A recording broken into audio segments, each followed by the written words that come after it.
you so much for having joined us today. My name is Nancy Masengo. I'll be your main host this evening. With me, I'm two fantastic co-hosts, Sebastian Koloa and Hadija Zimbwe. Remember that Capitaltvtz is a program that brings you what has been trending here in Tanzania, but also we do cover stories across the world. We're going to start with the story on Haj Manara's birthday bash. And what was so fascinating about this guy, for those of you who don't know who Haj Manara is, he is the Simba Sports Club spokesperson. And he recently, I think it was last weekend, a couple of days back, whereby he had this wonderful, wonderful birthday party, not only to celebrate his birthday, but also he was launching fragrance, perfume, as well as an albinism foundation. So I will start with Seba, being a sports guy. How did you take this initiative from someone from a sports angle doing so much philanthropy? It was a very good experience, because most of the people, when they see him, they just think about the nasty words that they always speak about when they in the grounds or before the match or after the match. Na sahi hata ukimwongelea sana, people think about a couple of days match where Simba lost 5-0. Lakini ukiangalia birthday party yake ilikuwa tofauti, haikuwa ya kimichezo, ilikuwa na watu wa burudani, ilikuwa na Diamond Platnumz, ilikuwa na watu wengi ambao wote were incorporated katika namna ambayo inaonyesha kwamba si kwamba tu ni sports personality, ni mtu ambao amekuwa sasa mtu tu wa watu, mtu maarufu, which has been lacking kwa Tanzania. Tanzania imekuwa kama mtu ni mwanamuziki, basi community inayomjua yeye ni mwanamuziki, na hata kifanya kitu chochote kinakuwa ni cha muziki. Lakini hiyo ya Haji Manara imefanya kidogo imekuwa tofauti, kujumlisha na pia kwamba ameonekana sio mtu tu anayeongea sana kwenye mitandao, kwenye kuhojiwa na vitu kama hivyo. He has something going on. Kwa hiyo mimi binafsi nilifurahi na nilikuwa natamani kwamba Watanzania wote wambackup, si kwa ule ushabiki, kwa sababu tatizo la Tanzania sisi hujue tuna uadui na sio ushabiki, tuna uadui. Yaani kwamba watu wa Yanga ni adui zetu, watu wa Simba ni adui zetu, yaani kwamba unakuwa na uadui. Lakini this is for the sake of the nation. Kwa hiyo nafikiri kilikuwa kitu kizuri sana, kwa good weekend kwake. And seeing the younger captain being part of the invitees at the bash, it was something ambayo yeye mwenyewe alisema, nadhani mtu afikiria kwamba hamna watu wa Simba hapa leo, lakini kuna mtu ambaye ana represent footballers in the country, akiwemo huyo captain wa Yanga ambaye alipledge around 500,000 shillings. Hiyo ilikuwa money that is going to be raised not just for buying the perfume, but rather to support the foundation ambayo ndo anaianzisha, which is a very good thing, kwa sababu ukiangalia he has albinism, and he's proud to be albinism, to be part of that, and he's not just showing his weaknesses na nini. Yani ukimwona Haji, hata kama unajua huyu jamani ni albino, lakini I say yani ule albino wake wote pembeni, yani uone kwamba huyu jamaa yuko vipi, ana mapungufu gani, but it's a great thing. Yes. Inawapa confidence pia. It's a big confidence boost, because for a lot of people, the way they look people with albinism, it's like not so positive. So it's a great initiative by Haji for the work is actually done. And now moving on to another sad story about a former student who was missing for like a couple of days, was found under her granny's bed. So there's a clip actually going to be shown right now. So let's take a look at that and then we'll be right back. Mara ya kwanza tu walipoingia, wakati wanamtafuta, kabla hawajamuona, nyuma ya ile nani hii gala, wakauona ule mfuko kabla yeye hawajamuona. Ndio maana wakaanza sasa hisia, mfuko tumeuona, inawezekana kweli yupo. Lakini walipozidi kuangalia hawakuona. Ndipo yule mganga sasa akabadilisha dawa, akafika hivi. Alipofika hivi akamuita Minza, akaitika. Alipoitika kwenye uvungu na baada ya kumtoa kwenye vungu, yani ile hali aliyokuwa nayo, kulikuwa na mabadiliko gani mfano? Kwa mfano alipotoka kwenye uvungu, akatoka alipokuja hapa tukajaribu sasa kuanza kumhoji ulikuwa kwa nini uko kule? Akasema kama niko kule tangu Ijumaa. Baada ya kumuuliza swali jingine akasema jamani mara ya wakati wanamtafuta kabla hawajamuona. Mmeangalia hiyo clip guys. There's been a lot of incidences on witchcraft over the last couple of weeks. I really don't know what's going on. What's your take on that? This is a tragedy, you know. Most of the times when things like this happen, unaweza kukuta labda mtoto anakuja kupatikana somewhere far away, yani kwa mtu ambaye sio relative, labda ni neighbor au ni mtu ambaye labda kijiji kingine, but apparently chini ya uvungu wa kitanda cha bibi yake. That's something ambayo it's a bit scary. Sasa bibi ana mchango gani kwa yani bibi ana mpango gani na udogo? Nashika kuelewa honestly. Yani it's scary kwa sababu unajua kwamba mama, baba, bibi ni watu ambao they're always there to protect the family. Then suddenly bibi you're being part of kufanya sasa ile security ya familia ipotee. You know Khadija, a lot of the witchcraft cases that I've heard of, you find that maybe it's the grandma, mostly it's grandmas. I hardly hear of grandpas passing on their witchcraft to their grandkids. Usually it's grandmas. Yani wengi sana huwa ni kina bibi ndo wana so wanajaribu kuforce ile legacy endelee within the family. Yeah. Actually mimi naweza I have a different point of view. Nafikiri watu walioko ndani ya familia ndio wanaweza kumdhuru mtoto zaidi kuliko mtu aliyoko nje ya familia. Most of the times kama kuna witchcraft in the family, kwa sababu jinsi inavyojulikana ni kwamba most of the times wanasema kwamba kama ni mtu ambaye yuko mbali na familia, it doesn't work au it doesn't have much of an impact. Kwa mfano hata tukiangalia kwenye movies, hata tukiangalia nini, kwamba mtu ambao ni unataka kupata utajiri ili ile dawa sijui unaenda kupewa au kitu gani kifanikiwe au ili manufaa yapatikane kutokana na hicho unachokifanya, lazima huyo mtu awe mtu wako wa karibu, because that way you can feel the pain. Unajua akiwa tu mtu mwingine si rahisi tu, unaweza kwenda kumtafuta Nancy huko hata unajui. Actually, interestingly, there is a similar story from Njombe now, whereby at least 10 children were murdered, also under the cloud of witchcrafting.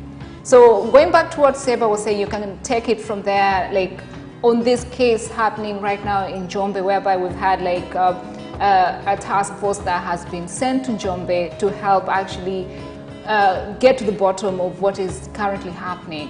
So what wanasema kwamba maybe it's the season, because mambo yanatokea unakuta kwamba kuna vile ya watu na ngozi sijui especially huko Mbeya huko ndo vitu vya witchcraft mara nyingi tunaona vina happen. Mimi binafsi yani kuona watoto 10 kwanza zile stories kila wiki zilikuwa zinaingia, watoto wamepotea. Muda wanaopotea ni kuanzia jioni saa 11, 12, saa 1, that's the time when the kids are missing. Alafu then nimeangalia nimeona kuna chief wa Wabena ametokea kuja kusema, anashangaa kwa sababu anasema kwamba Mbeya kimekuwa ni kitovu cha amani nchini kwa yeye anavyojua kwa historia tangu miaka na miaka, enzi na enzi. Sasa anashangaa haya mambo yanakuaje sasa. Mfano kama uko Njombe unaanza kujiuliza kulikuwa kuna amani muda wote huu, then vinakuja vitu kama hivi. Tumetoka kwenye tuna ngozi imeisha, sasa hivi tunakuja tunachukua malbino tumesahau. Now we are coming to kids. Actually what people are citing, they're saying maybe there is something going on. Unajua kwamba kuna matukio fulani labda yanaendana na some big events, kwa hiyo watu wanaenda kuseek witch doctors help waweze kufanikiwa. Na hii imekuwa ikitokea sana nadhani Tanzania kwa ujumla, lakini sasa hii Njombe over 10 kids wameuliwa, yani ni namba kubwa sana. Okay, most of the times waga hizi issues zinatokea ila haziwi reported. Na ukanda wa Njombe, kwa nini Hadija anasema Mbeya, kwa sababu Njombe ni mkoa lakini ulikuwa ndani ya Mbeya. So umekuwa mkoa sio siku nyingi sana. Lakini Njombe na Mbeya kwa ujumla, na kwanza Mbeya ilivyokuwa pamoja na Njombe na vitu kama hivyo, huko ndo mahali ambako kulikuwa kuna Njombe ilikuwa Iringa nafikiri, kulikuwa na mambo ya spiritual. Na spiritual sio manake local or traditional spirits peke yake. Hata katika sehemu ambazo zinaongoza kwa kuwa na makanisa mengi ni huko. Umeelewa? Kwa hiyo inaonekana watu wa huko ni spiritual sana. Wana imani from the dark side or from the light side. Kwa hiyo wao wakiona trend inaelekea huku sasa hivi, that's where they are. Wakiona trend inahamia huku sasa hivi, that's where they are. Na kama advice aliyotoa chief, anasema anaona kwamba it's about time now wale waganga wa jadi watumike sasa kwenye kusaidia kutatua hili tatizo. Nafikiri hiyo ni that's one way of thinking. Lakini mwisho wa siku inabidi tusaidiane kuelezana kwamba nothing good will come out of these beliefs. Hakuna mtu amewahi amini hizi beliefs akafanikiwa throughout. Umeelewa?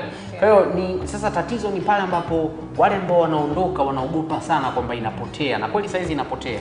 Wanajaribu kuwapelekea watoto, kuwapelekea watoto.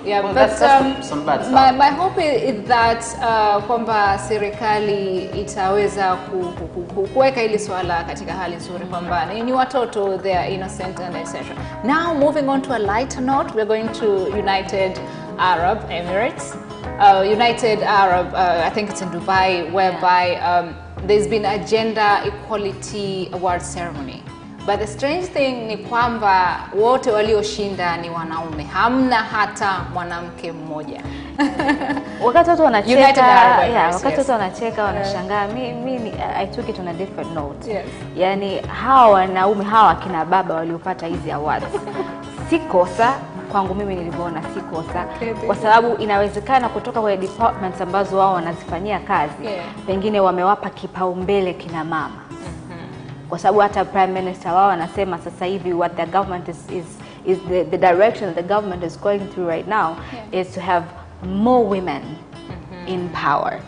Kwa hiyo mimi nilivyoona ile ngasema okay, probably watu hawaelewi, lakini inawezekana hawa baba watatu walioshinda huenda kwenye departments zao, kwenye institutions zao kuna kina mama wengi. Actually Khadija, hicho ulichosema hata mimi nilikuwa sijafikiria, lakini I get your point kwa sababu for there to be gender equality lazima wapo mwanaume ambaye ana boost mwanamke. What's your take, Seba? There should have been women there. That's my take. Sabu, you can never say anything about that. It's a gender equality. There should have been women. Kumbuka ni nchi ambayo wakina mama hawana nafasi kubwa sana kutokana na culture na imani. Kwa hiyo hata wao kina mama katika hizo sehemu pia wako wachache. Ngoja nikwambie kitu Hadija. This culture tunayoizungumzia ni culture ambayo imewafanya wanawake waamini kwamba kwanza wao hawawezi na wanaume ndio wana haki. Si umeelewa? Kwa hata wao wanafikira hivyo hivyo kwamba hata hivyo yule amekuwa mtu poa kwetu kwa sababu ametusaidia hiki na hiki na hiki ndio maana yupo kule. Lakini alitakiwa yeye asiwasaidie, walitakiwa ngoja kwambia Hadija, not only in gender equality. Ukiwa na rafiki ambaye yeye anakusaidia kila siku, huyo sio rafiki mzuri. Yaani yeye anasema this is a friend of mine, he's always here when I have problems. When you don't have problems, atakimbia sababu he likes to have or she likes to have an upper hand on you. So that's how it is. So mimi nikija kwenu nikakupatia zawadi labda ya nguo kila siku, wewe unafurahi. Kumbe labda nilikuwa sitaki kukupatia zawadi yangu. Nitakiwa nikuonyeshe nguo zilipo ili wewe ndio ukazifuate mwenyewe. Lakini Seba, nadhani hii award kama sikosei ilikuwa ni mara ya kwanza. It doesn't matter. Sasa kwa sababu ni mara ya kwanza. Kama haina wanawake isingekuepo. Well, guys, there's always a starting point. I believe that's a starting point. It is for, that's where they're heading. It is for that specific place kwa sababu wanawake walikuwa oppressed kwa muda mrefu. Kwa hiyo there are both interesting sides to the event. Like what Seba has said and what Hadija just said. So I'm sure even our viewers out there mtakuwa na nyinyi labda hili jambo mmelichukulia katika mtazamo tofauti. Now going to Kenya. Actually this happened in Tanzania but it involves a Kenyan politician, Raila Odinga. Alikuja kwa ajili ya SportsPesa Cup final, ilikuwa award ceremony. Alifaint kidogo, alikuwa kama anaenda kuzimia. We can see from the pictures taken. So I wonder sometimes, nadhani labda kidogo umri umeenda Raila. He's been around. How is the heat in Dar es Salaam? No, it's not about the heat. Unajua mimi nasema as mtu unakuwa kama unashakuwa mtu mzima na nini.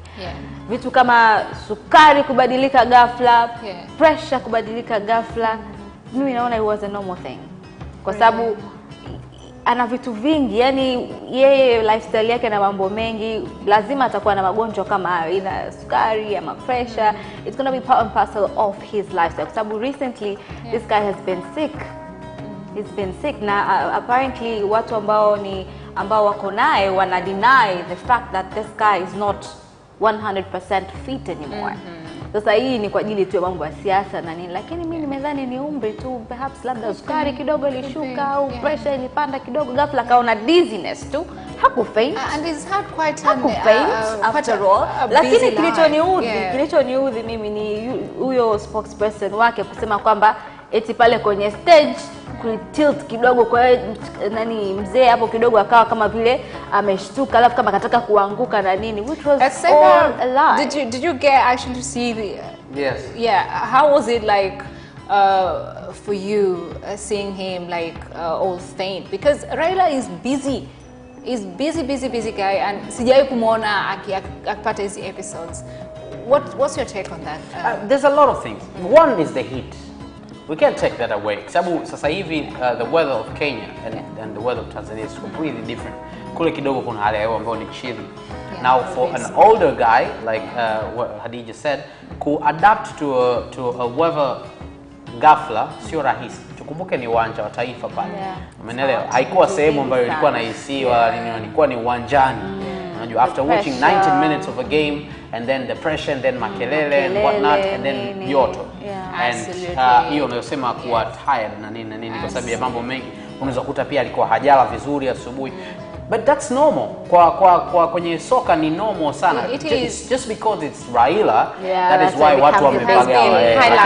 Mimi kwangu naona ni kawaida tu. You just need to jog a little bit. We wish Raila all the best. I hope that it's nothing serious, and as Seba says, maybe it's the heat in Dar es Salaam. Now we're moving on to the United States of America.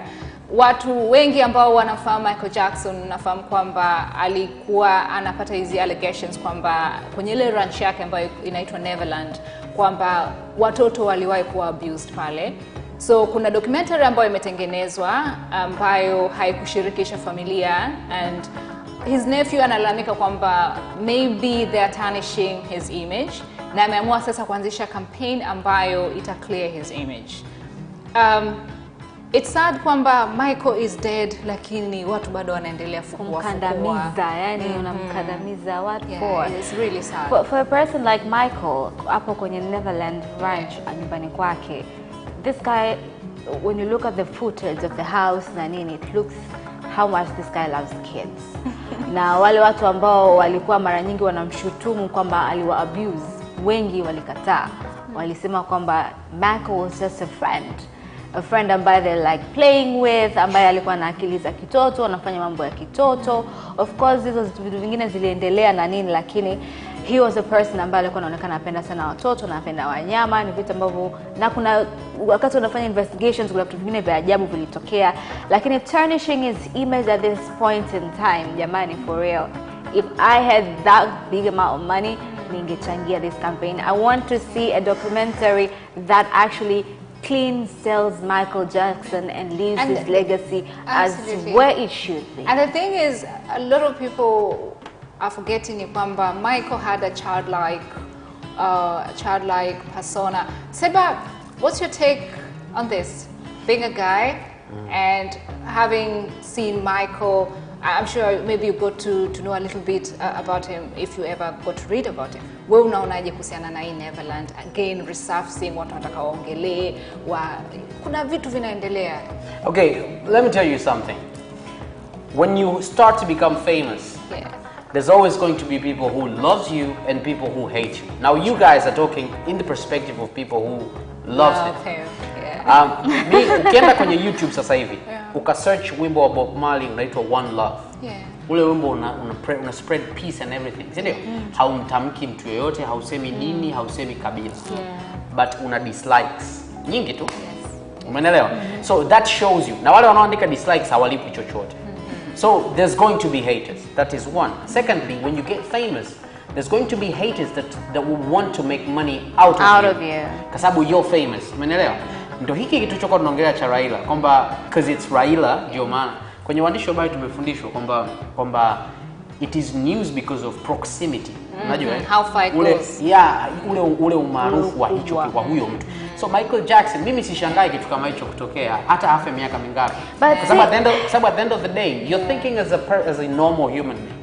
But tuangalie watu ambao wana greedy ya pesa na wanatafuta namna. Bado kuna watu ambao wanaamini kwamba kweli he did it. Umeelewa? There are those people. So at the end of the day, that's the point. Yani kwamba if you're going to get famous, just know that it goes along with this. They say if you pray for rain, you got to take care of the mud. That's the mud. What's sad about this ni kwamba ameisha fariki. Anyway, unajua kwamba for people it doesn't matter. Lakini why speak ill of the dead? Because you're going to make money. You're going to make money out of it. I know, because there's always money to be made out of Michael Jackson's back. Anyway, we hope that nephew anaweza atafanikiwa. Kama na yeye hataki to make money out of it. No, he doesn't. He just wants to clear his name. How do you know? If angekuwa hataki ku raise that money, yeye mwenyewe asinge raise hiyo pesa. Hana hiyo pesa. Ndio nasema in public. He's raising that money in public. He could profit out of that. Absolutely. Actually, guys, we're going to stay in the US. Between us three, nani amewahi kuwa trapped inside an elevator? Ndani ya lift? No. Hadija? I have been. Well, a lady in New York, actually she's a grandma, a maid in one of the billionaires in New York, got trapped in the lift for 3 days. And alivyokuja kuwa rescued later akawa dehydrated, etc. Kwako wewe Hadija, experience hiyo ilikuwa vipi? Experience was very shocking. Kwanza nakumbuka ilikuwa kitega uchumi by that time. Na kulikuwa kuna story kubwa ya umeme. Hiyo siku nakumbuka kulikuwa hakuna mwandishi wote by that time town. Kila mtu alikuwa kasharudi newsroom. Sasa tukatumwa, nilikuwa mimi nampiga picha, tukatumwa tu tukachukua story. Imagine sisi ndo tulobaki. Alafu tunatumwa kwenda kuchukua story. Tunakuwa stuck kwenye elevator. Hiyo ni story ambayo ilitokea ghafla. Kwa hiyo waandishi wengi walikuwa wanataka kwenda kwenye hiyo press conference. Sasa tukajaa. Tulivyojaa yaani tulikuwa wengi sana. Kwa hiyo ile elevator ilishuka chini kabisa. Tunapiga simu haziendi. Tunajaribu kufanya kila kitu hakiendi. Yaani tulikuwa stuck there for about 25 minutes. Wakati huo press conference juu inaendelea. So you can just imagine the pressure. Sasa najaribu kufikiria kwamba sisi ilichukua muda ule kwa rest. Ilichukua muda gani? Dakika 25, lakini tulikuwa wengi, we cannot breathe. Yeah, it's packed. Yaani tunanusa kwenye kale kamlango pale katika tunanusa ili upate walau hewa kidogo. Kwa hiyo mimi I was very scared. Sasa nakuangalia huyu mama siku zote hizi alishije, alafu there's no means of communication. Pengine watu hata hawajui kama huyu mtu yuko trapped, wanakuja kujua place like USA something like that can happen. It can, kwa sababu ilikuwa ina private residential home, kwamba wale watu katika ile familia walikuwa wameondoka for the weekend. Ni hizi posh houses unakuta lift inatoka inapanda juu, inafunguka, unakuta umeingia sebleni. You are right in the middle of the house. Kwa hiyo hakuweza kuwa rescue, but she's been treated and she suffered some dehydration, lakini yuko poa sasa hivi. Guys, Oliver has been buried. Oliver Mtukudzi, which is really sad. He was buried in Zimbabwe, and it was like a state funeral. Walikuja watu wengi sana, viongozi, na it's sad kwa sababu nilivyokuwa namuona anazikwa, mimi nilikuwa nahisi kwamba his time on this earth it wasn't over. Unajua, he died too soon. Yeah. As I said earlier, he may be physically dead, but his music will live on. So, hence the kind of funeral that he had. Hence the kind of remembrance that we're going to have. Tutaendelea kumkumbuka, and there's a lot to be said about him, and that's what's important. But it reminds us of how you live in this earth. Because anasema it's not how you get in the earth, in the world, it's how you live. Absolutely. For instance, now we're talking about him, and some of us haven't even met him. It's because he had some legacy to leave. Now, ask yourself, if you're going to leave right now, who is going to be speaking about you? Who's going to be like motivated by what you did? Who's going to be out to kwamba basi bana amekwenda, Ndio hivyo. Lakini so he did, mimi ukisema hivyo Nancy kwamba you think like he angeendelea kukaa na kuelewa kama mpenzi wa muziki wake, lakini mimi hapa I believe he did everything that was needed to do, kwa sababu alifika peak, aliendelea kuwa kwenye peak, akaacha muziki mwingi ambao unatutosha sisi. So mimi nafikiri he lived his life. So na sisi kama una nafasi, kama you can be a journalist, kama you can be an actor, and you can be what not, don't wait, just do it. Unaweza kuwa star kwenye elevator siku 3 ukafa. Well, it's a big shame, but our hope to the family, I hope some of you have tuned in to Capitaltvtz via YouTube, that you got some comfort from the kind of burial baba yenu aliopewa. He had quite a special burial. Nadhani hakudhani kwamba angeweza kuwa given such a good scent. So we are going on a quick break. Please don't go anywhere. We'll be right back.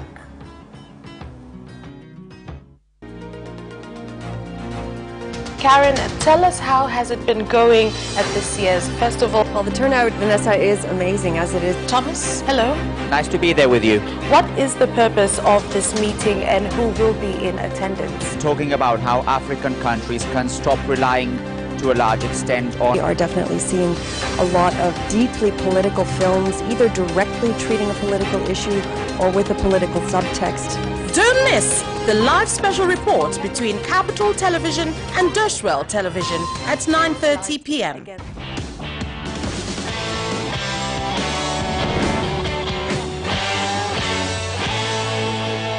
Hello, welcome back to Capitaltvtz. Kama ndo sasa hivi umetune into Capital Television, you've missed out on quite a big chunk. We've been talking about an array of issues from the killings that are going on in Jombe, to Oliver Mtukuzi's burial, to Michael Jackson. So it has been interesting, but thank you so much kama umejoin Capitaltvtz right now. Sasa hivi ni kipengele ambacho tunaongelea main topic ambayo ni idea of happiness. Seba, naomba nisaidie Kiswahili chake vizuri kabisa. Idea of happiness, how would you define that? Kwa Kiswahili. Ni namna jinsi watu wanavyochukulia furaha. Okay. Namna ya kuchukulia furaha. Awesome. Awesome. Well, unaweza take part in this conversation by calling this number that will also be appearing on your screens. It's 0677-333-000. Kwa hiyo please guys, mtupigie simu mtueleze ni vitu gani ambavyo nyinyi vinawapa furaha. Unaona? So I'm going to start with Hadija. What makes you happy? Okay. For me, the idea of happiness is things that money can't buy. Okay. So it starts with peace. It starts with family. It starts with relationships. That is my idea of happiness. Easy vitu vitatu kwangu vikiwa balanced, vikiwa well organized, vikiwa combined, I am totally happy. I don't need anything else or anybody else. So for you, it's from within. It's from within. What about going on a vacation with family? Unfortunately, personally, back at the hapa, I have never gone on vacation with my family. No, because now you know that that's my area, my comfort zone. Okay. So you see, that's my boundary. That's why vacation has never been part of me. Okay. So if I gave you some money for vacation, you'd say, no, I don't need that. It will take. I also say, if I want to take you for vacation, where should I take you? You don't know. It will take a while for me to answer you. But too bad. Hadija, umemention peace na vitu vingine. Unaweza ukadhani labda ukiwa on vacation, unaweza uka sort of like source your peace. Peace of mind. Yeah. Ukiwa kwenye likizo, nice views, it's scenic. My daily struggle is to have peace within me, is to have peace around me. That is my daily struggle. That's why sometimes nafanya maamuzi ambayo mtu mwingine anaweza kaona that's stupid. Lakini for me inanipa peace. yani mimi niko hivyo, yani nataka ile amani tu, amani peke yangu au amani na mtu nakuwa naye karibu au amani na watu wanaonizunguka, yani I want to have peace. But just last week you told us that you were a person ambaye ana hold a grudge kidogo ukiwa na kwenye relationship. Exactly. How do you like your peace? The man nasema I struggle every day to maintain that. These things come up lakini yani I have to maintain, yani ibaki pale pale, lazima kuna utulivu, kuna amani, kuna maelewano. That's me. I get what you're saying, Hadija, big time. Seba kwako vipi idea of happiness? Seba is into money because you cannot go for vacation without money. No. Okay, first of all, matajiri wote, because they already have money, wanakwambia kwamba most of the happiest moments of their lives are for free. Like wanaweza katoa mfano like going to watch your kid play football. Hata hauwezi kulipa kiingilio uende ukaangalia. Si sawa na kwenda kumwangalia Messi. Yes. Kwamba utamwangalia Messi kaza na kiwango, lakini kumwangalia mwanao and akascore, yani ndio yani the happiest moment of your life. So ni kweli happiest moments of your life doesn't have to involve money. One, they can involve money, but they don't have. It's not necessary. Lakini pia the happiest moments of your life do not have to be associated with popular culture. Si lazima kuwa na furaha iwe vile inavyozungumziwa furaha huwa hivi. Other people's ideas. Hadija hapa kuhusu vacation and whatnot. Kuna baadhi ya watu they think that the idea of happiness is to have a vacation. Kama huyu mimi ananipenda vipi? Hajaika hata kunipeleka vacation, you know? Kuna watu the idea of happiness kwenye birthday yake ni kuwa posted na boyfriend au girlfriend wake. Umeelewa? Hapo ndo watu wengi wana trip sana social media being connected to happiness. Sasa hiyo ni pop culture. Popular culture, because that's the problem. Mi kwa nini naamini kwamba the idea of happiness should not involve material?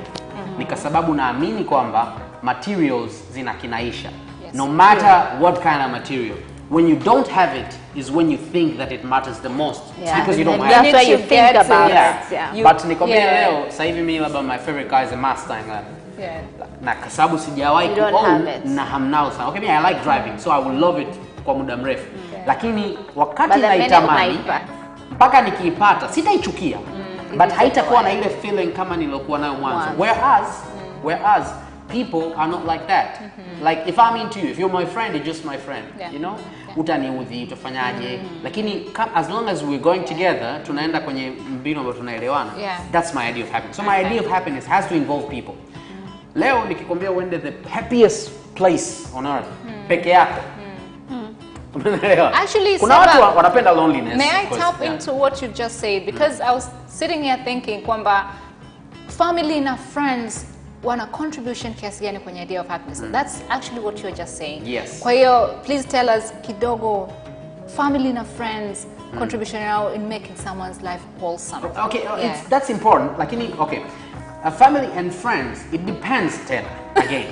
Because if your friends or your family are into pop culture, all they think about is that you're young, you should go to a club or something like that to be happy.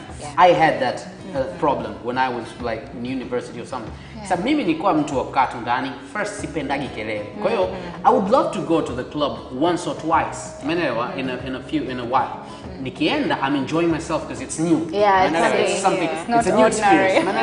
I've seen that. Unajua, I'm laughing. Unajua, people are getting drunk and whatnot, so you're just laughing. Lakini sio my thing kwamba sasa every weekend we have to do this. If you want to enjoy nini, yani sasa wengi hawaenjoy lakini ile thought from Thursday, Friday, Saturday, ile thoughts mimi navyodhani kila siku jioni ukakae ba, yani furaha yako pale ni nini? Kwa sababu you're doing the regular. Hadija, there are people who feel happy, yani wanaona raha sana wakiwa wamezungukwa na some of us we might call it chaos, lakini wao ile activity yani that gives them hype. And then you get used to it pia. Unajua, sometimes you think you're happy but because you get used to it. And then also there's fear, wanasema get a fear of the unknown. Ipo pia kwenye happiness. Because you're used to this kind of life, you think this is your happy life. Umeelewa? But it's because you have not been exposed to this kind of life. Wao unafikiri kwamba kutoka kila siku labda ndio happiness. But one day ukawa exposed to mtu ambaye atakwambia no, leo twende sawa beach lakini tukae tu chini. and just watch the stars or whatever, and then we will just talk. Actually, and then Seba, by the way, my mind imetulia na asubuhi umeamka na furaha na Seba, amani. what you're saying actually, tumeongea connection ya happiness and family and friends. Now umeongelea connection ya happiness with nature. With nature, yeah. Water, maji tu, yani kuna billionaires ambao wameinvest so much. They have a water mattress. Wengine wanasikiza the sound background music of water. Maji tu yanalap. Kwa hiyo kuna big connection. Sana. Ni vile tu hatuko still enough, hatuna ule utulivu wa kuweza kuenjoy kwa sababu hatuna vitu fulani. Lakini kitu ambacho naweza nikajiuliza, sisi tunasema hivi, sawa? Mimi naweza nikawa nasema hivyo kwa sababu na practice hivyo. Wewe unasema hivyo kwa sababu na practice hivyo. Kuna asilimia kubwa ya Watanzania wengi ambao hata hajui yani kudifferentiate kwamba hichi ndio kinanipa furaha sana, wana focus here. Yani they are just everywhere. They don't even know kwamba fresh, yani tunazuga tu, tunazuga. Unajua kwa nini mimi nikija, wewe unapenda hiki, lakini mimi nikija nakwambia wewe hiki unachokupenda ni cha shamba. Ngoja nikuonyeshe. Tufanye hivi. Umeelewa? Sasa wewe kwa sababu sasa hao unasema ni wale ambao wana low self esteem. Anaogopa. Anawaza kwamba sasa mimi sasa hivi nishafikia hapa. Kwa mfano, matajiri wengi wanapenda kwenda fishing, si ndio? Sana wa nje. Now some friends of mine wakipata hela kidogo wanataka kuanza kwenda fishing. So I'm like, do you really enjoy fishing? Kwa sababu watu fulani wao wanafanya sasa hivi picha mweke. Unajua wengine wanafikiri kwenda gym. Wadada wengi tu mimi naona gym. Mdada unaona kabisa anakuja, hafurahii kuja gym na hata kama muda mrefu. Atakaa 10 minutes atajipiga picha. Ile kupiga picha ionekane kwamba sababu popular culture sasa hivi happy people go to the gym, they come out fresh, feeling what. Siku hizi nimeona mpaka kwenda church imekuwa trend. Yaani kuna watu church day, sijui nini day. Imekuwa trend. So the idea of happiness, ndio maana nasema tatizo ni kwamba idea of happiness inaunganishwa sana na popular culture. Kwamba culturally if you are happy you have to do this. This will make you happy. Most of the time anafanya hivi. Alafu sasa nikwambie, hao watu wanapofanya hivyo, ambao wanatoa zile culture. They predict wanasema culture iweje. Wengi they're doing that because it's their job. They do something completely different for their happiness. They don't do that. They're doing that because they're making money. Let me give you an example. There's a guy called Dan Bilzerian. On Instagram, he's like the guy who's having the most fun. Kaza hajawahi kuonekana na mke most fun. Umeona kwamba hajawahi kuonekana kwanza na mkewe. Unajua wanaume wanafikia kwamba this is the ideal life. Kazi hajawahi kuonekana kwamba ana mke au nini. So he has girls all the time. Tena girls, naked girls, nini. Unajua zile. Kumbe jamaa ni mwandaaji wa gambling za mastaa. Umeelewa? So that's what he does. So ili to attract more people to his events. Actually, we have someone on the line. Welcome to the program. Karibu sana. Filipina. Sana nashukuru. Kinachonifurahisha mimi kuona media ya ITV na Capital hasa Sebastian Koloa and Abdallah Masaya. Thank you. Okay. So that's the idea of happiness. Okay, that's great. Asante sana. Okay, speaking of that, I have an example of that idea of happiness. For instance, I am the most, first of all, thank you very much, Filipina.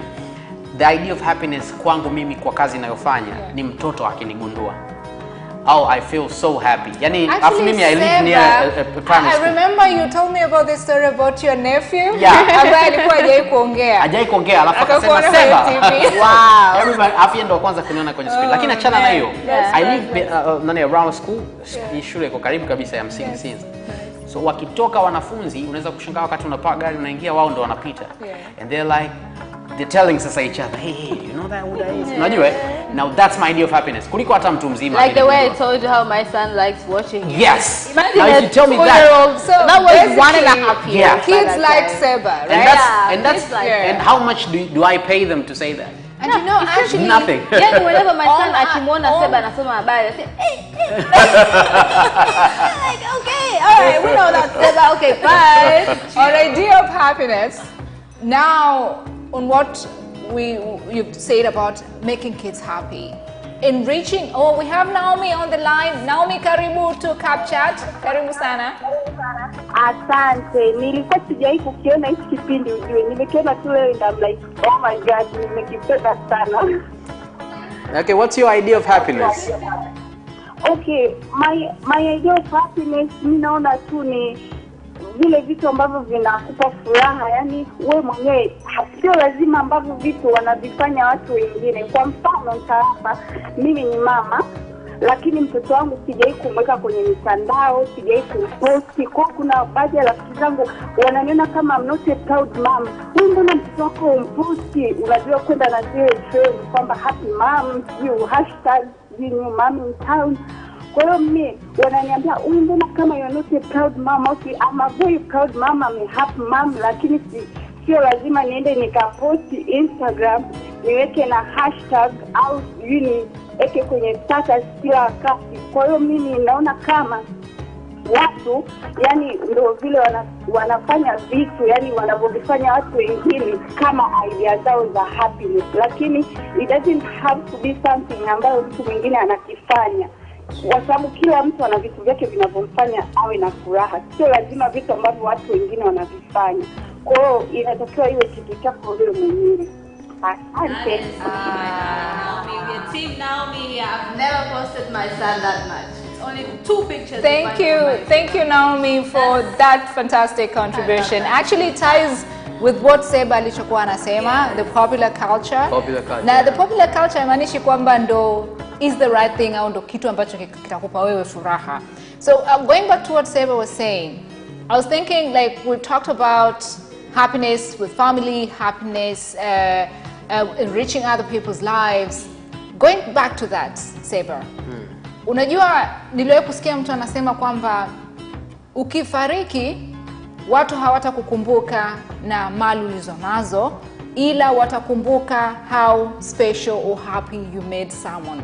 Na hii inatokana na hata misaada kidogo kidogo, unakuta mtu ana shida, you help them, you are there for them. Yani I think it was a preacher who actually said that at Joel Austin. Yeah.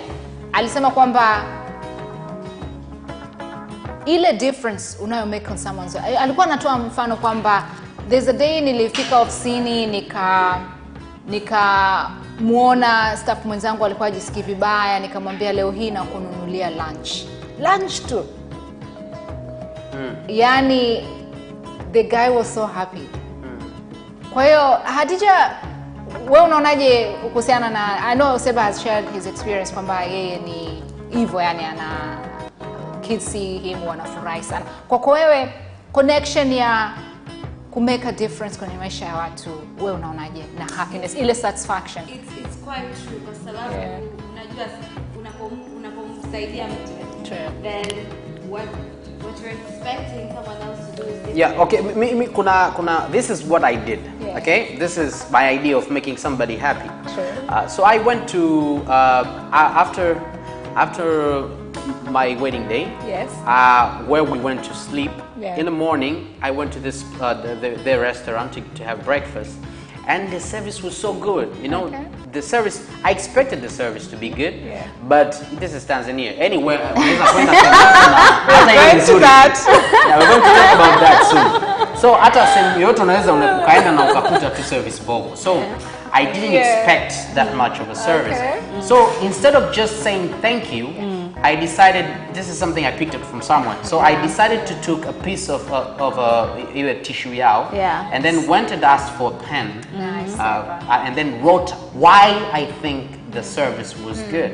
Okay, so I mentioned the things like the place was good, they were smiling all the time, all these things. And then I went back to the nani. Sasa ndio unajua Tanzania tunaogopa. I went back to the girl and asked him, nani ambayo anahusika hapa boss? Akaanza kuogopa. Why? Nikamwambia pale nani.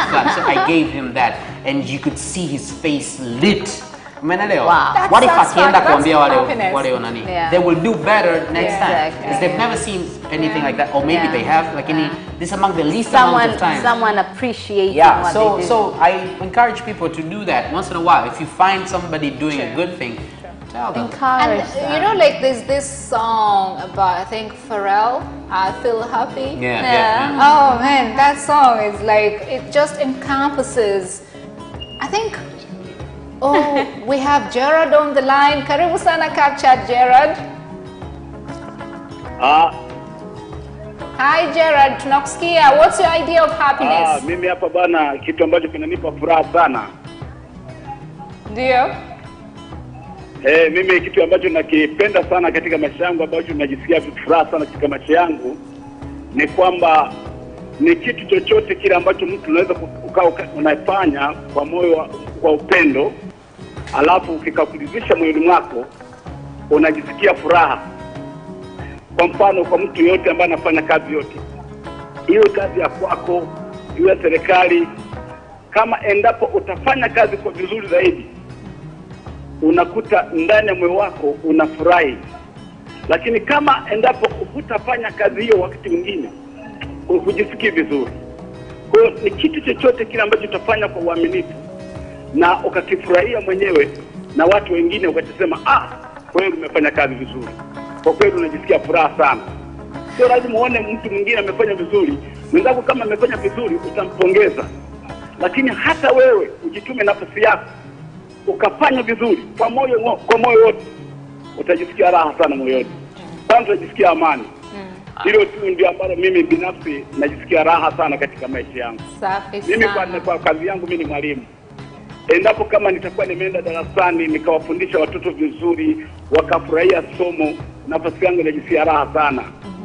Kwa hiyo ni hilo tu ambalo ningependa kusema, changia hoja zangu ni hizo mbili tu. Thank you so much, Gerald. Yani, afu nilichopata kutoka kwa Gerald ni kwamba when you're happy, nadhani mtu kukufrustrate wewe au kazi kukufrustrate wewe haitokeagi. Yani it's like a defense mechanism. Hello, I'm happy. Sema sasa kuna watu wengine yuko tayari kwa ajili ya kukaribia. Kuna watu wengine furaha zao sio kuhusu watu wengine. Kuna watu wengine furaha zao ni kushindwa kwa kama mfano. Kwa mfano sasa hivi kuna mashabiki wa Yanga, furaha zao ni Simba kufungwa. Na kuna mashabiki wa Simba, furaha yao ni Yanga. Yani kuna mtu mwingine kushindwa kwa mtu mwingine. Ni furaha kwa. In sports I think Seba huwezi avoid. Haiwezi kuondoka. That's very good. Yeah. That's very good. Oh, we have someone from there. Steven. Oh, Steven. Hi Steven. Karibu sana Capchat. Okay, the idea of happiness, the things we can talk about is just about the peace in mind. Peace in mind is peace in mind is everything about that the happiness you can have. Even you are poor, you are very rich, you are whatever you can say, but the peace in love is the most important thing in happiness.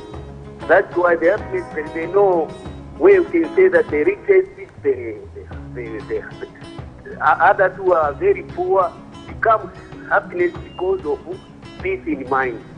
So I can contribute that thing in the idea of happiness. Thank you. Thank you. Asante sana Steven. Kwa hiyo yani mimi nadhani watu wengi kutoka kwenye calls na tulivyoongea hapa, nadhani watu wengi kabisa wanajua idea of happiness ni nini. Lakini mimi nadhani usipokuwa makini kama alivyosema Adija, kuna vitu ana create ili awe at peace and happy. Usipokuwa makini kuna vitu vinakuja vina encroach on that peace. Yani kabisa uwezi uka na furaha au uwezi kama hivi sema watoto wanapita wewe una mawazo yako. You don't even think of the kids. Na mara nyingi ni watu wengine ndio wanaleta hiyo Okay, let me give you a story. A short story. Yes. Okay. Sure. Jamaa alikuwa Uganda. Jamaa mzungu alikuwa amefika pale kwenye beach fulani, ilikuwa mto fulani. Akamkuta jamaa amelala hivi Uganda. Sorry to interrupt you, Seba. We have Joy from Shinyanga. Joy, karibu sana Capchat. Asante, nilikuwa nataka niulize. Sasa nyie kwa hiyo nyie mnaonaje furaha kwa hiyo? Unataka definition ya kwetu ya furaha? Nyie kama watangazaji, nyie mnaionaje? Naweza nikaanza na mimi. Furaha kwangu ni kuhakikisha kwamba wale wote wanaonizunguka katika maisha yangu hawapati shida. Mimi ni furaha. Khadija, Mimi kwangu furaha ni amani. Amani. Okay, mimi na sababu nyingi na vitu vingi vya furaha napotezea hadi muda wako. Kwa mfano, nikimuelekeza mtu kitu akaelewa. Hiyo ni furaha. Napata furaha kubwa sana. Kwanza niko shule, kwanza niko wapi. If I give an example, do you understand? Bas, yani napata kwa hiyo wewe ukimsaidia mtu unapata furaha. Especially mentally. Yani nikimsaidia mtu mentally, akaelewa kitu mentally. Yani nikishindwa ndo napata shida mpaka niweze, na nitakapoweza nikiachieve yeye kuelewa, I get the most satisfaction. So Joy, umetusikia, unaonaje answers kwako, umeridhika? Kwa hiyo kwa nyie furaha ni vitu vidogo, sio lazima pia vikubwa, kwa sababu huwa namwambiaga mume wangu hanikii, namwambia vitu vidogo huwa vinajalisha zaidi kuliko vikubwa. Sasa. We'll have a special segment actually, Joy. Tutafuta segment nzuri ambayo tutaongezea zaidi kwenye topic kwamba ni vitu gani vinampa spouse, husband, wife, boyfriend ile furaha. So we'll do it as a subtopic for you. Alafu tutaongea zaidi kuhusiana na hii topic. Thank you so much, Joy. Yes, so guys, as a wrap up. Number wrap up, sum up, Seba. Yeah. In a couple of seconds. Yeah, it is good. The idea of happiness should be something that gives you chills. Unajua mimi kwa mfano, hebu imagine mtoto akiwa mdogo, alafu ghafla hajawahi kuja kumuona akitembea, alafu ghafla akatembea. So that's the idea of happiness. So mimi sidhani kama tukumbuke tu kwamba it is not supposed to be how the public envisions the happiness. And so we're going on a quick short break, sorry Seba. When we come back, each will have a couple of seconds before we go on the plus hashtag TZ plus 255, hashtag plus 255. So please don't go anywhere, guys. Tutarudi in a couple of seconds. Hi, my name is Kotaro Tokuda. What's up? My name is Sean Garnier. I'm John Barnes from Liverpool Football Club. The hip, hop, the hip, the hip, the hip, hip, hop. You don't stop the rockin' to the bang, bang boogie. Say up, jump the boogie to the rhythm of the boogie to beat. Now watch you here. I'm watching Sports Gazette. I'm watching Sport Gazette. And you're watching Sports Gazette. With Sebastian. With Sebastian. Peace out. Yes! And you can also watch Sports Gazette for highlights and interviews regarding sports. Do not miss Sports Gazette every Wednesday at 7 p.m. only on Capital Television.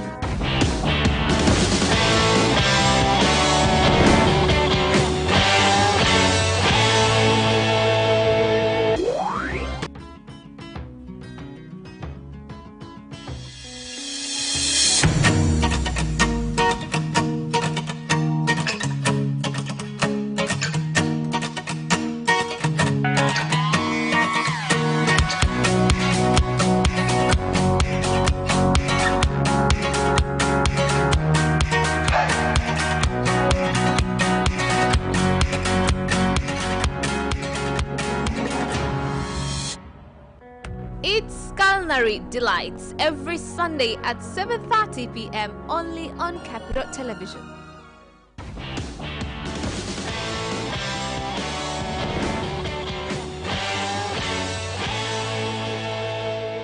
Thank you, viewers of CapChat, for having stayed tuned in. Since we started at 9:15, we've been talking about the idea of happiness. I'll just give you like 10 seconds, Seba, you finish on summing up, and then we'll go to the hashtag plus 255, whereby today tutakuwa tunazungumzia service in Tanzania. Yes, the idea of happiness is what gives you chills. So just proceed with that. Awesome, awesome. Great. So now on hashtag plus 255, tunaongelea kuhusiana na huduma Tanzania, the idea of service. Actually, not the idea of service, but service in Tanzania. Hadija, kwako service TZ unaona vipi? It's difficult to start talking about this, honestly speaking. It's very difficult. Ni sehemu chache sana unaweza ukaenda ukapata huduma nzuri, ikawa memorable, ukaenda nyumbani ukasema nienda sehemu fulani bwana, yani pale achana nao kabisa. Lakini mimi kila siku nikitoka nyumbani nikiwa naenda sehemu ambazo nitakutana na watu ambao sijakutana nao yani tunakutana nao for the first time, huwa na expect negativity. Yani Mtanzania kwenye service anategemea yani wewe muombe, wewe mbembeleze. Yani service huwezi kupewa bila kuomba yani kubembeleza. Wakati you're paying for the service, si kwamba unapata for free. That's what tunashindwa kuelewana with my husband when we met, kwa sababu my husband anakuwa anaishi Kenya. Kwa hiyo yeye kila kitu nataka nipe leta. Sasa waitress kumwambia leta nipe nataka, hiyo huduma yake itakapoendelea. Kwa Kenyans wanasema kwa nini niseme naomba? Kwani are you giving me for free? Ndio nilikuwa nakutana na hiyo feedback nilipokuwa naenda shule. Lakini mimi kwa experience yangu, nakumbuka nilipokuwa nimetoka chuo nilienda Sleepway for pizza. Nilifika Sleepway, ameleta pizza imeungua. Namuuliza kwa nini pizza imeungua na niletea story mob. Nikamwambia I want to see your chef. Kaambia chef yule kule. So I spoke to the guy and got another nicely well cooked pizza. Nadhani hatu complain vya kutosha. Sebo unadhani tuna complain vya kutosha to change the system ama tunakubaliana mimi nafikiri the system tatizo ni wale wanaosimamia. Kwa sababu ukienda sehemu yoyote ambayo wanalipwa kutokana na service wanayofanya, wanakutreat kama mfalme. Kwa mfano, ukienda hata tuseme filling stations. Ukienda ile filling station utajua tu kama hii filling station wanalipwa tu kwenye mradi au wanalipwa kwa watu wanaojaza mafuta. Kwa mfano mtu anajaza mafuta utakuta wanakuita, yani ukifika tu pale wanakuita wanakuomba uje. Umeelewa? Na hiyo system iko sana Kenya. Sana yani. Kuna baadhi ya hata kwenye restaurant. Lakini kuna sehemu zingine ukienda unafika, mimi nishai kwenda kufika afu nikawa najaza mafuta. Hapa mitaa Sinza. Najaza mafuta, huo dada ameziba sehemu ambayo inaonekana nini. Ninaambia sogea pembeni, akaniambia kama unataka uone shuka. Imagine that's what she told me. Umeelewa? Tuachane na hiyo. Kwa mimi ninachofikiria ni kwamba sitaki kuamini kwamba eti wale viongozi wanakuwa wanaona hivi vitu, hawaoni hivi vitu. Wanaona na wanaviacha. Kwa ili hii issue change ni the managers themselves. If the managers are strict, hii tabia haiwezi kuwepo. Kwa sababu ukienda leo ukamkuta mhudumu ambaye amekufanyia kitu cha ajabu, halafu ukamweleza bosi wake, kesho tena ukamkuta yule mhudumu. Difference between Tanzania and Kenya, this is what I always say. Difference between Tanzania and Kenya, when something is for free in Tanzania, utapata vizuri. But when you decide to pay for it, so everybody, anasemaga hivi, in Kenya, people are rude unless you're paying for it. In Tanzania, people are rude unless it's free. Kwa ukienda baa ukamwambia dada samani, naomba unionyeshe washroom zenu, atakuonyesha kwa upendo. Dada samani naomba unielekeze njia, atakuelekeza kakaangu pole, jamani maskini. Ukimwambia dada samani naomba niletee hapo bia, anakwambia bia gani? Kilimanjaro. Hamna, kashaondoka. Mimi nadhani shida ni kwamba Watanzania wengi tunapenda kunyenyekewa. Sasa mimi nakunyenyekea vipi wakati nakupa?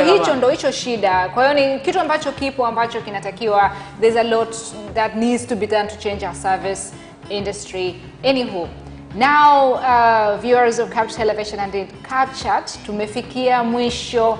Karibia mwisho, we have a couple of minutes on the show. Tuko sasa kwenye segment ya funny clips and memes. We're going to take a look on our first meme.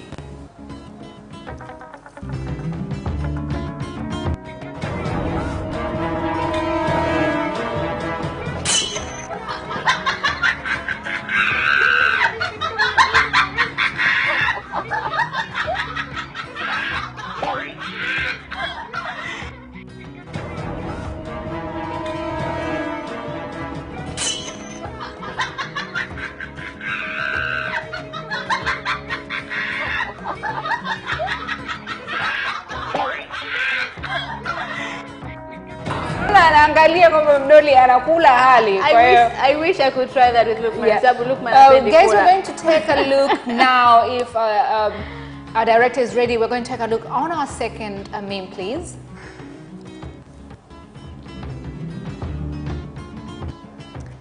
Well, this one says, today I was so bored. I saw an aunt in my kitchen and I placed few sugar cubes in front of her. She had some and went to tell her friends, and I quickly hid the sugar cubes because I wanted them to think she's a liar. Jamani. Mnyoosha.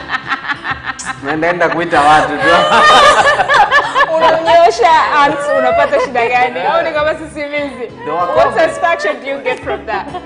If you're bored, that's what you do. Like, you have to be creative. I thought, oh man, huyu ni mwongo sana, hatutamwamini tena. That's so unfair. Oh my God. Okay. Yeah. Imagine how bored you have to be to do that. Well, this is the next one. Wife, ni kuserve food. Husband, hapana, nimekula nikiwa. Yeah, wife, oh man. Ndio nataka kunyoosha. Umekula kila wapi? Ukiwa wapi? Ofisini siku hiyo wanapika. Aha. Lessons, tukiwa tunakuja kwenu jamani na tumeoa, hata tukikataa chakula mtuelewe. Unaanzaje kukataa kula kati yani kama ni kwanza alichopika wife. Spend the whole day planning for the meal. I spend hours standing in the kitchen. Yani I will not understand, I will not spare you. Yani nothing will get into my head. Wewe nimemaanisha kwamba nikija nyumbani kwako as a friend, usinikaribishe chakula, nikikataa usimaini. Yani mimi wala. Wewe huyu anapika keki, huyu ukikataa keki yake huyu ananuna kweli huyu. Not to say umekula hata siku moja. Sasa kwa nikija kwako nisile kwa hiyo. Semeni kabisa tukubaliane hapo. Usile ile ya kushiba sana. Anyway guys, thank you so much. We've had a fantastic show today. Thank you to our callers. Asanteni sana kwa kupiga simu hapa Capital Television and indeed to CapChat. Tumefurahia sana kuwepo pamoja nanyi. Thank you so much for watching CapChat. Please do stay tuned next weekend where we'll be right here talking to you guys. Until next time, thank you so much for watching and bye-bye. Mimi kwanza tutakija nyumbani kwao. Asile. Unaona sasa haya. Basi ukisha mimi nikijua